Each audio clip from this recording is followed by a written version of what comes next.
Muaji qershor i këtij viti ka regjistruar një fluks më të lartë në portin e Vlorës krahasuar me një vit më parë. Shifrat e regjistruara deri tani, por dhe prenotimet e kryera tregojnë qartë trendin në rritje duke parashikuar një sezon pozitiv. Agron Brataj, drejtori i tragetit, konfirmon se veç numri të pasagerëve apo mjeteve motorike ndikuar padyshime edhe nga Xhiro e Italisë e cila u zhvillua në Vlorë. Rritje ka mësuar edhe kamperat, të cilat tashmë zgjedhin rrugën detare dhe jo atë toksore. Tani në krahasim me qershorin e kaluar duket një sezon i mbarë sepse ka filluar më shpejt. Duke parë vitin e kaluar që filloi rreth fundit të qershorit, të vit ka filluar më përpara. Ditët e para kanë qenë më shumë të organizuara, pasi kanë ardhur rreth 300-400 pasagerë në ditë. Një trend i fuqishëm të kohët e fundit të vit është pasi Giro d'Italia ka dhënë efektin e saj, ku shikohet një trend shumë i madh motorash, ku arrin 40-50 motora në ditë, janë grupe të organizuar.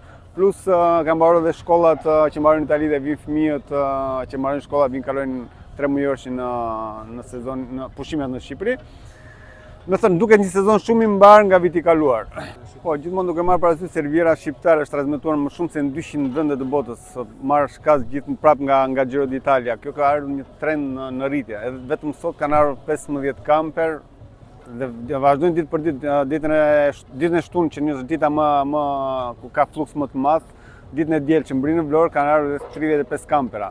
Që kanë ardhur gjatë momentit ne nuk kemi parashikuar, kemi pas dhe vende të bllokuara në tragjet ku kemi lënë dhe kamiona. Jemi detyruar lëmë kamiona për jashtë sepse kanë ardhur shumë kampera. Në vijim në pranotimet që kemi duket një sezon shumë i mbarë dhe shumë i lartë. Sipas Brataj, prej muajit korrik pritet që të funksionohet edhe me 2 tragete në itinerarin Vlorë-Brindisi për të përballuar fluksin dhe evituar edhe radhët tek pasagerët. Ne tani kemi vazhduar gjithmonë me çmimet e sezonit ulët. Nuk janë ngritur akoma sepse dihet që në muajin korrik gusht është sezon shumë i lartë, është quhet sezon i lartë. Rriten çmimet e biletave në çdo vend të botës, si avionat, si trenat, si çdo gjë. Ne deri tani po ecim me çmimet normale që kemi pas gjatë dimrit. Ka do të thonë 50 euro është personi dhe 55 euro është makina. Në muajin korrik, në fillim të muajit korrik futet edhe trageti i dytë, po i kompanisë tonë për të përballuar fluksin e madh që pritet edhe këtë vit, po dhe vitet e kaluara që ka qenë. Do të thonë një traget është që bën ekspres. Në momenti kur turizmi vjen nga Italia në Shqipëri, bën ekspresin, vin, shkarkon në portin e Vlorës, niset bosh, ngarkon dhe vin prapë një gjë.